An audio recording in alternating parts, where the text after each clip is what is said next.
இன்றைக்கி அரிசி பருப்பு தக்காளி, சாதம் எனக்கு தேவையான 2 வரமிளகா, கொஞ்சம் சின்ன வெங்காயம், பெருஞ்சீரகம் கொஞ்சம், சிறுஞ்சீரகம் 2 ஸ்பூனு, மிளகு 2 ஸ்பூனு, தேங்காய் கொஞ்சம், பச்சை மிளகாய் ஒரு 4, பூண்டு கொஞ்சம்.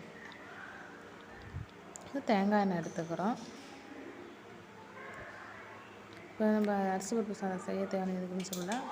எண்ணெய் அடுப்பை குக்கர் வச்சு விட்டு எண்ணெய் கடுகு போட்டு கருவேப்பிலை போட்டோம். அடுத்து 2 வரமிளகாய் போட்டுக்கிறோம். இதுக்கப்புறம் சிறுஞ்சீரகம் கொஞ்சம், பெருஞ்சீரகம் கொஞ்சம், பூண்டெல்லாம் போட்டு ஃபுல்லாக வெங்காயத்தெல்லாம் போட்டு ஒரு கலர வேண்டியதான். பாருங்கள், நல்லது கொஞ்சம் பொன்னிறமாக வெங்காயம் போட்டோம்.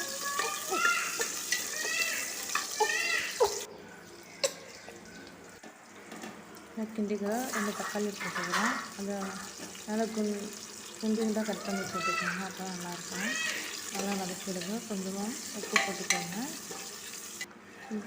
எண்ணெயில் கொஞ்சம் மஞ்சள் வதக்கிடலாம். மஞ்சள் எண்ணெயில் கூட கொஞ்சம் வதக்கிடலாம்.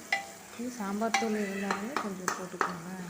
அப்போ கொஞ்சம் நல்லாயிருக்கும். எண்ணெயிலே வதக்கினோம்னா நல்லாயிருக்கும்.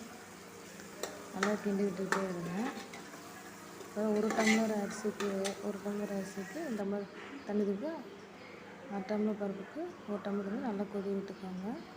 நல்லா கொதிச்சோம்னா உப்பு காரம் எப்படி இருக்குன்னு பார்த்துட்டு அரிசியை போட்டுக்கோங்க. நான் அரிசியை நல்லா போட்டுட்டு கிண்டி விட்டுட்டேன். பாருங்கள் எப்படி இருக்குங்க. கிண்டிட்டு விசில் போட்டு எடுத்துருங்க. நான் ஒரு விசில் போட்டு எடுத்துட்டேன். பாருங்கள் நல்லாயிருக்கு. நம்ம இது மேலே தேங்காய் தூவி விட்டுட்டு மேலே தேங்காய் ஊற்றி நல்லா தேங்காய் தூவிட்டோமா மேலே அப்படியே கொஞ்சமாக தேங்காய் ஊற்றி கிண்டி எடுத்துகிட்டு இருந்தோம்னு வச்சுக்கோங்களேன், அந்த டேஸ்ட்டு செம்ம டேஸ்ட்டு, ஸ்மெல்லே அவ்வளோ சூப்பராக இருக்கும். இப்போ நல்லா நான் தேங்காய் பூ போட்டுக்கிட்டேன்னா இப்போ தேங்காய் எண்ணெய் ஊற்றிக்கிறேன்.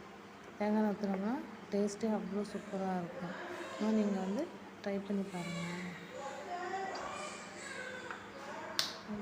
அரிசி பருப்பு சாதம் ரெடியாச்சு. வாங்க ஃப்ரெண்ட்ஸ்.